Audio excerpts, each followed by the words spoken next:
Selamat pagi, selamat siang, dan selamat malam teman-teman yang berada di rumah. Assalamualaikum warahmatullahi wabarakatuh. Salam damai, salam sejahtera, namo buddhaya, om swastiastu, dan salam kebajikan. Teman-teman yang berada di rumah, pada hari ini masih terkait dengan audit manajemen sumber daya manusia, di mana pada tahap ketiga ini terkait dengan audit pengurangan SDM. Ini masih menjadi bagian sumber daya manusia, di mana yang sudah pernah saya bahas. Materi pertama adalah terkait dengan perolehan sumber daya manusia, yang kedua terkait dengan pengelolaan sumber daya manusia, dan yang ketiga adalah pengurangan sumber daya manusia. Apa sih sebenarnya audit pengurangan SDM itu? Apakah sebenarnya apa sih itu pemutusan hubungan kerja? Nah, terkait dengan pengurangan SDM itu sebenarnya ada kaitannya dengan pemutusan hubungan kerja, ya.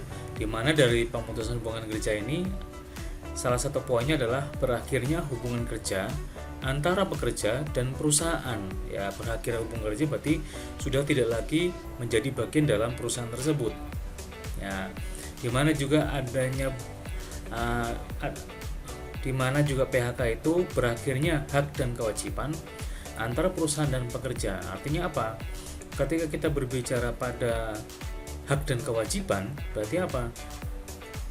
Perusahaan sudah tidak lagi membayar yang menjadi haknya atau menjadi kewajibannya, membayar gajinya, penghasilan atau jasa yang telah diberikan oleh karyawan ya, selama dia bekerja, itu berakhir. Karena namanya PHK berarti perusahaan itu sudah tidak lagi memiliki kewajiban untuk memberikan haknya kepada karyawan.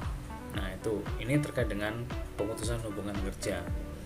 Apakah sah-sah saja PHK itu terjadi di perusahaan? Ya, betul. PHK terjadi di lapangan atau di perusahaan itu sah-sah saja.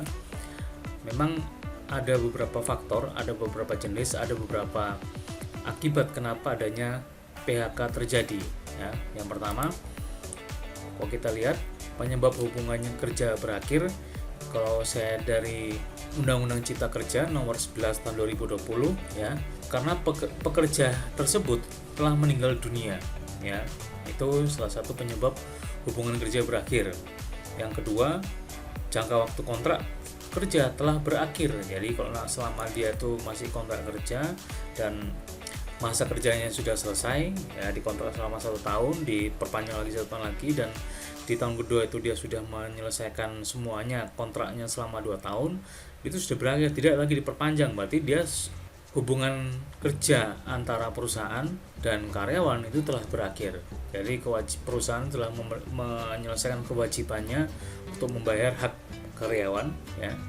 Dia selesai ketika karyawan tersebut tidak diperpanjang masa kontrak kerjanya, ya.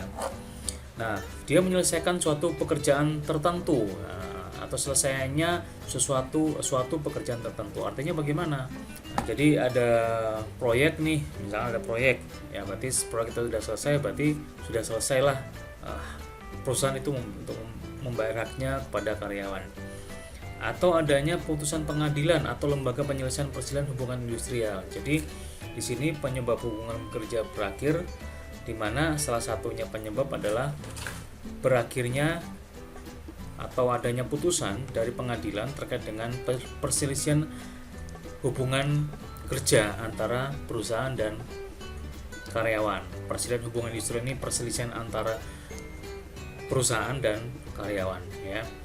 Ya, itu diputuskan oleh pengadilan karena si karyawan tidak menerima sesuai dengan kondisi yang sebenarnya, tidak menerima gaji yang sebenarnya dia peroleh, dan si karyawan tersebut akhirnya mengajukan surat kepada hubungan industrial di bawah Dinas Tenaga Kerja, diselesaikan antara perusahaan dan karyawan. Setelah itu adanya keadaan atau kejadian tertentu yang tercantum dalam perjanjian kerja, peraturan perusahaan atau perjanjian kerja bersama, menyebabkan berakhirnya hubungan kerja. Jadi keadaan tertentu yang sudah diatur di dalam perjanjian kerja, peraturan perusahaan, dan perjanjian kerja bersama menyebabkan akhirnya hubungan kerja. Jadi di mana di dalam ini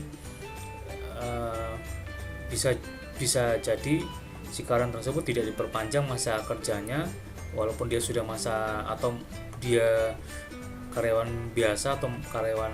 Nah, adanya keadaan atau kejadian tertentu yang tercantum dalam perjanjian kerja, peraturan perusahaan atau perjanjian kerja bersama menyebabkan akhirnya hubungan kerja, di mana karena ada aturan perusahaan akhirnya karyawan tersebut tidak diperpanjang masa kerjanya. Bisa disebabkan beberapa kondisi, misalkan salah satu contoh kondisi perusahaan tersebut tidak lagi memiliki penjualan yang cukup baik di masa-masa sekarang ini, ya. Bisa juga perusahaan itu mengakhiri masa kerja karyawan yang dia miliki, dan lagi misalkan perusahaan itu bangkrut, ya, tidak lagi penjualan atau perusahaan itu bangkrut, itu bisa juga terjadi pemutusan hubungan kerja, ya. Nah, tujuan pemutusan hubungan kerja di mana ya tadi yang saya sebutkan tadi, karena kurangnya penjualan yang diperoleh atau dikelola oleh perusahaan, ya, penjualannya berkurang, akhirnya berpengaruh pada penerimaan atau pendapatan dari perusahaan tersebut, ya. Kredit perusahaan, ya, kredit perusahaan yang cukup tinggi atau hutang perusahaan yang masih cukup tinggi, akhirnya dia bisa merumahkan beberapa karyawan atau seluruh karyawan karena hutangnya yang cukup tinggi dan tidak mampu membayar hutang tersebut. Akhirnya yang dikorbankan adalah karyawan, bukan sebagai korban, karena perusahaan itu tidak mampu membayar kembali kewajiban yang harus dia berikan kepada karyawan. Akhirnya diputuskan untuk PHK. Tidak adanya pemesanan produk, ini hampir sama seperti poin pertama, ya, tidak ada pemesanan produk karena memang tidak ada yang berminat, ya, tidak berminat dengan produk yang dimiliki oleh perusahaan tersebut.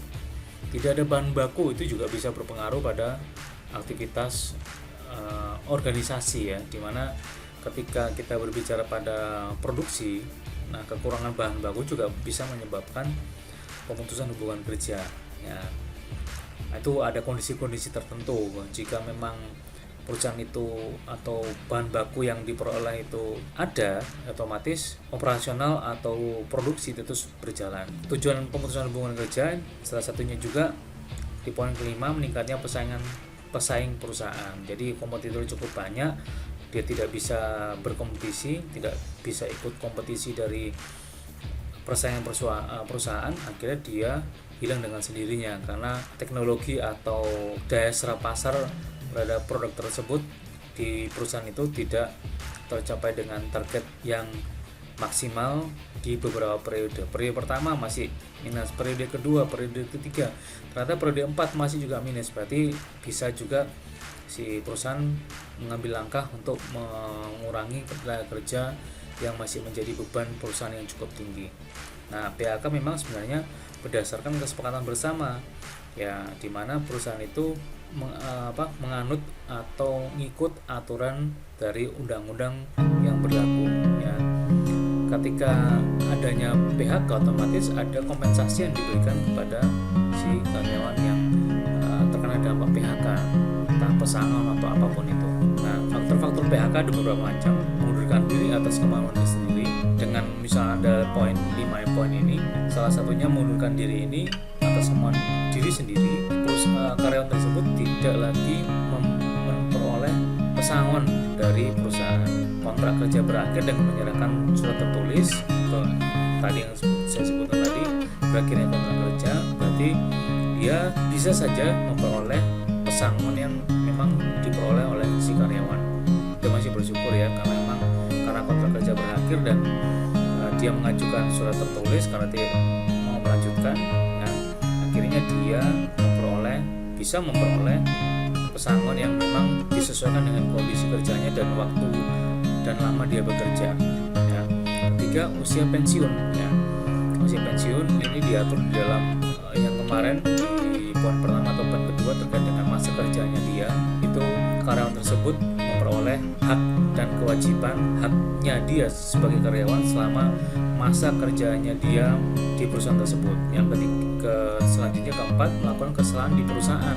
Nah, adanya PHK secara sengaja oleh si karyawan, ya, dimana dia mencuri barang di perusahaan, entah dia menyimpan atau menjual alat-alat yang memang digunakan oleh perusahaan, karena memang di dalam perusahaan tersebut pengawasannya juga kurang, akhirnya bisa saja oknum-oknum tertentu mencari celah untuk mengambil dan menjual atau mencuri barang-barang perusahaan. Nah, ketika ditemukan melalui bukti-bukti fisik atau melalui bukti dari CCTV, dan ternyata si oknum karyawan tersebut itu dia yang mengambil bukti tersebut atau dia mengambil barang tersebut, itu menjadi dasar karyawan di PHK.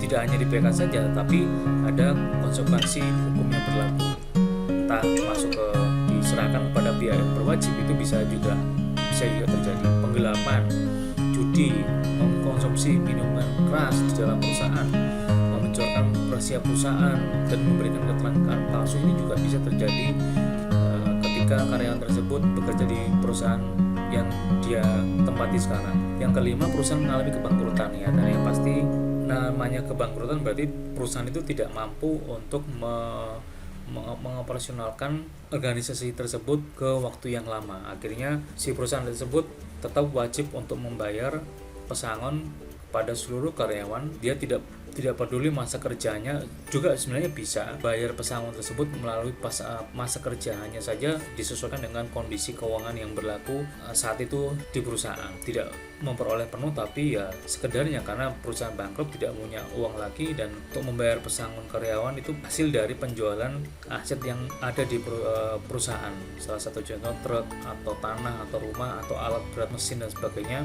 Ketika alat-alat itu atau aset itu sudah laku, nah itulah nominal tersebut untuk dibayarkan kepada karyawan sebagai pesangon. Ya tentunya nominal tidak sama dengan satu yang lain karena disesuaikan dengan kondisi dan masa kerja yang berlaku. Hak-hak para pekerja karena PHK ya, dimana memperoleh uang pesangon, dimana memperoleh juga penghargaan masa kerja, dan adanya ganti kerugian ya. Ganti kerugian ini memang dibayarkan kepada karyawan oleh perusahaan, dimana pesangon, uang penghargaan masa kerja karena dia itu sudah mengalami atau sudah masa pensiun. Itu dua hal ini dibayarkan kepada karyawan. Tetapi kalau ketika adanya ganti kerugian, ini ketika pekerja tidak memperoleh pesangon atau tidak memperoleh hak yang harusnya diperoleh oleh karyawan karena dia setelah merugikan perusahaan tersebut, akhirnya pesangon yang harusnya diterima oleh karyawan tidak diterima secara baik dan bawah tangan atau ditransfer ya. Soalnya data-data yang diperlukan pada saat kita audit manajemen sumber daya manusia terhadap pengurangan SDM ini ya, di mana ada SOP, standar operasional prosedur atau standar operasional proses, kebijakan perusahaan. Kita lihat lagi, kita analisis lagi kebijakan atau peraturan yang berlaku di perusahaan. Kita lihat lagi caranya bagaimana ketika mereka